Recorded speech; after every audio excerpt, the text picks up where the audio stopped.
यी दृश्य हेर्नुहोस् त साथीहरू, यी आलु हुन् किसानको पसिना, आशा र जीवनको स्रोत। तर आज यी आलुहरू रोप्नु अघि नै कोल्ड स्टोरेज यानि कि ठन्डा घरमै बिग्रिएको अवस्थामा छन्।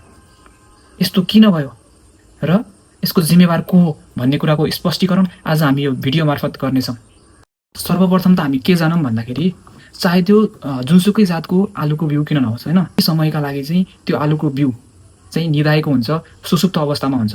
अर्थात् त्यो आलुको बिउ चाहिँ उम्रदैन, जसलाई चाहिँ अङ्ग्रेजीमा चाहिँ डर्मेन्ट फेज अर डर्मेन्ट स्टेज भनिन्छ होइन। त्यो बेला चाहिँ आलु उम्रिँदैन।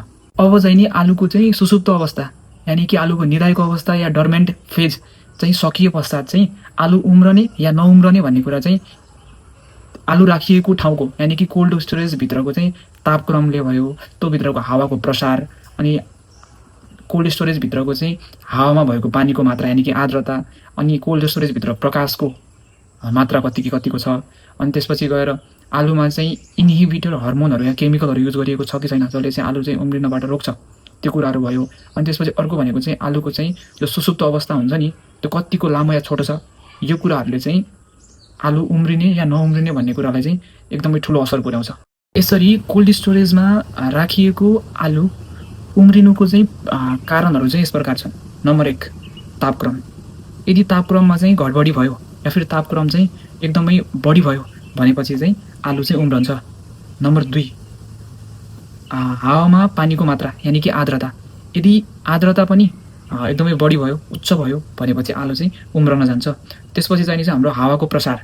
यदि कोल्ड स्टोरेजभित्र हावाको प्रसार चाहिँ नहुने हो या कम हुने हो भनेपछि पनि आलुको उम्रने दर चाहिँ वृद्धि हुन्छ। अर्को कुरा छ प्रकाश। खासमा चाहिँ हामीले कोल्ड स्टोरेजभित्र प्रकाश चाहिँ एकदमै न्यून या फिर अन्ध्यारो बनाइनुपर्छ, जसले गर्दाखेरि चाहिँ आलु उम्रन पाउँदैन। यदि प्रकाश चाहिँ एकदमै बढी भयो भने पनि आलु उम्रने चान्सेस एकदमै बढी हुन्छ। अनि अर्को कुरा चाहिँ के छ भन्दाखेरि आलु निदाएको समय होइन, यानि कि सुसुप्त अवस्था या डर्मेन्ट फेज। यदि त्यो आलु निदाउने समय चाहिँ कम छोटो समय छ भन्दाखेरि पनि छिटै आलु त उम्रिने भयो नि त, त्यो कुराले पनि असर गर्छ। अनि अर्को एकदमै महत्त्वपूर्ण कुरा भनेको चाहिँ इन्हिबिटर हर्मोन्सहरू। मेनली चाहिँ नेपालमा म्यालिक हाइड्राजाइड भन्ने चाहिँ इन्हिबिटर हर्मोन हुन्छ, यस्तो केमिकल जसले चाहिँ आलु चाहिँ उम्रन दिँदैन, त्यो कुराहरू चाहिँ युज गरिन्छ कोल्ड स्टोरेजमा। अब हामीले हाम्रो यहाँको किसानहरूले राखेको कोल्ड स्टोरेजमा चाहिँ त्यो हर्मोन चाहिँ युज भएको छ कि छैन, त्यो कुराले पनि आलु उम्रने नउम्रने भन्ने कुरालाई एकदम ठुलो असर पुर्याउँछ। अनि अर्को कुरा भनेको चाहिँ कति समयका लागि, त्यो समय कति समयका लागि चाहिँ हामीले आलु चाहिँ कोल्ड स्टोरेजमा राख्यौँ भन्ने कुरा। धेरै समयका लागि राख्यो भने पनि डर हुने भयो, आलु चाहिँ उम्रने चान्सेस चाहिँ एकदमै हाई हुन्छ। यो कुराले पनि आलु चाहिँ उम्रने नउम्रने भन्ने कुरालाई चाहिँ एकदमै असर पुर्याउँछ।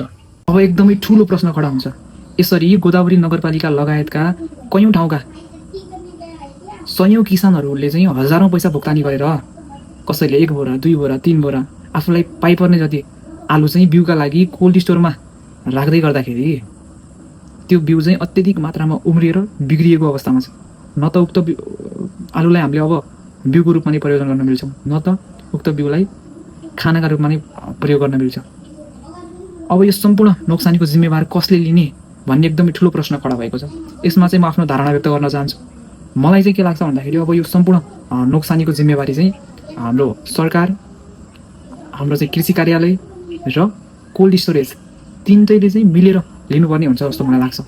र साथसाथै आगामी दिनहरूमा चाहिँ यस्तो समस्या नआओस् भन्नका लागि चाहिँ सरकारले चाहिँ कोल्ड स्टोरेजको चाहिँ व्यवस्थापनमा चाहिँ सुधार ल्याउनु पऱ्यो है। अनि सरकारले टाइममा चाहिँ इन्स्पेक्सन निरीक्षणहरू गर्नु पऱ्यो कोल्ड स्टोरेजमा गएर सरकारका कर्मचारीहरूले। यस्तो भयो भने मात्र भविष्यका दिनमा पनि यस्तो समस्याहरूबाट चाहिँ हामीले टाढा रहन सक्छौँ। र यो समस्या भोगिरहेका र यो समस्यालाई चाहिँ अनुभव गरिरहेका सम्पूर्ण हाम्रो किसान दाजुभाइ दिदीबहिनीहरूलाई चाहिँ म के भन्न चाहन्छु भनेपछि हामी सबैले चाहिँ आफ्नो समस्याका लागि सरकारवाला पक्षसम्म आफ्नो आवाज उठाउँ है। यो कुनै सानो समस्या होइन।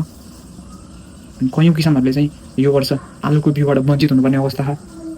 तसर्थ हामीले जसरी भए पनि आफ्नो क्षतिपूर्तिका लागि चाहिँ सरकारवाला पक्षसँग आवाज उठाउनु एकदमै जरुरी देखिन्छ। त्यसैले सबैजनाले हातमालो गर्दै सरकारवाला पक्षसम्म क्षतिपूर्तिका लागि चाहिँ आह्वान गरौँ, आवाज उठाउँ भन्दै यो भिडियो चाहिँ यहीँ अन्त्य गर्न चाहन्छु। धन्यवाद।